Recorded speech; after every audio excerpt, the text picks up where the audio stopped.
আসসালামু আলাইকুম। এই ভিডিওতে আমরা ২২ নাম্বার যে সমস্যাটি আছে সেটি সমাধান করব। আমাদের প্রশ্ন দেওয়া আছে যে প্রদত্ত বর্গক্ষেত্রের সমান ক্ষেত্রফল বিশিষ্ট একটি সমবাহু ত্রিভুজ আঁকতে হবে।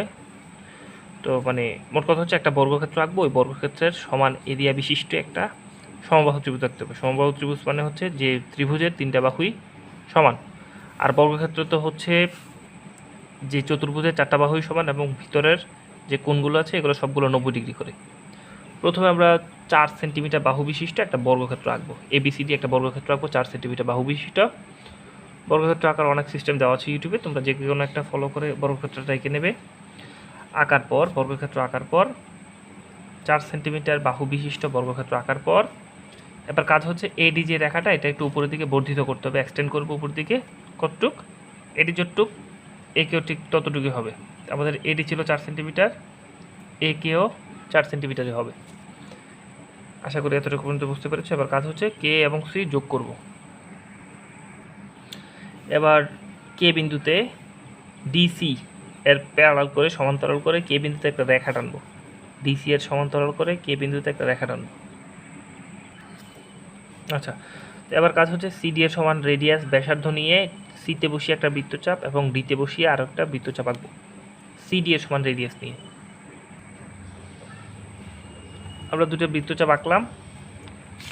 এবার কাজ হচ্ছে যে বৃত্তচাপের এই পয়েন্টটাকে ধরলাম এল পয়েন্ট, এল এবং সি যোগ করে এইটুকু পর্যন্ত বর্ধিত করব।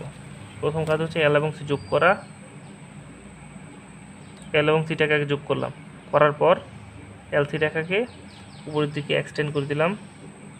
ধরলাম যে এটা এম পয়েন্টে ছেদ করেছে, এটা এম পয়েন্টে ছেদ করেছে। আশা করি এতটুকু পর্যন্ত বুঝতে পেরেছো। এবার এল এম যে রেখাটা আছে এটার বাইসেট করব।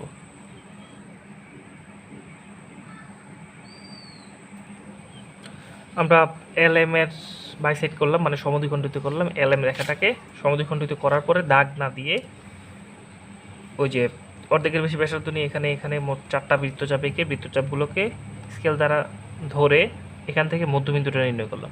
এল এম এর মধ্যবিন্দু নির্ণয় করলাম। মধ্যবিন্দু নির্ণয় করার পর এখানে বসিয়ে এটা ধরলাম যে এটা এন পয়েন্ট, এন থেকে এল পর্যন্ত রেডিয়াস নিয়ে একটা অর্ধবৃত্ত আঁকবো। এখানে একটা অর্ধবৃত্ত আঁকবো।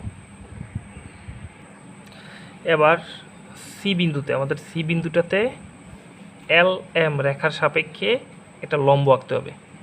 পারপেন্ডিকুলার আঁকবো। পারপেন্ডিকুলারটা কার সাপেক্ষে? এল এম রেখার সাপেক্ষে যেন লম্ব আকারে হয় সি বিন্দুতে।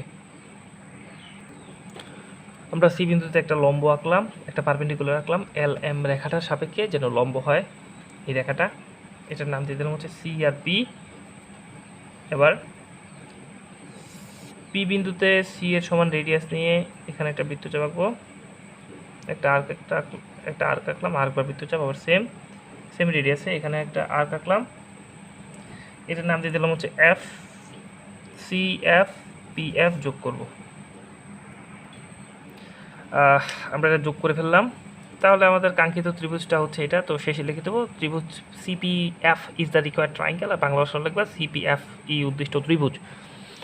আমাদের প্রশ্নের আলোকে ব্যাপারটা হচ্ছে যে এই যে এবিসিডি যে স্কোয়ারটা আছে, যে বর্গটা আছে, এই বর্গের ক্ষেত্রফল বিশিষ্ট সমান, এই বর্গের সমান ক্ষেত্রফল বিশিষ্ট একটা সমবাহু ত্রিভুজ মানে ইকুইল্যাটারাল ট্রায়াঙ্গেল আমরা আঁকলাম এটা। আশা করি সকলে বুঝতে পেরেছো। ধন্যবাদ সবাইকে।